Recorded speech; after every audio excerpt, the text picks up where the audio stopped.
Hi, this is John Peterson. I'll be doing assignment number 1 for speech.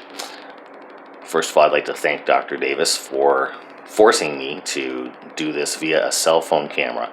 This, I have to admit, is the first time I've ever attempted to give speeches or lectures or do anything while being filmed with a camera right in my face, literally 2 feet away from me on a desk. So the not having people in the audience is going to somewhat be a challenge for me. I'm looking forward to that challenge, but it is going to be interesting to receive critical feedback and expertise from Dr. Davis and probably other students in the class regarding my mannerisms and speech etiquette and how I go about doing what I do and have been doing for the last 20 years. My background is simply this. I'm a safety, loss prevention, and risk manager by day and an expert witness by night. I have about 11 years of experience of being an expert witness for court cases where there's active litigation involving a slip and fall, trip and fall, or something that happened negatively in a commercial environment.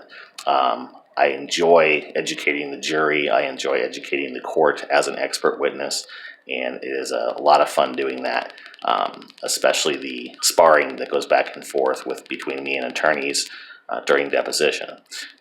For full-time work, I work as a loss prevention professional, as I already mentioned, and in that capacity, I'm typically doing investigations, following up on safety protocols, and doing actual interrogation for crimes against the company I work for, such as fraud, embezzlement, theft, that type of thing.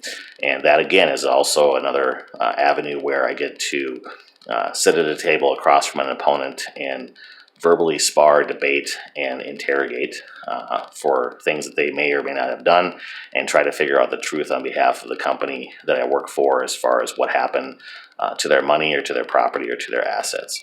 So both lines of work are very fulfilling, and they've done me a great deal of service throughout the years to allow me to be relatively successful in those capacities.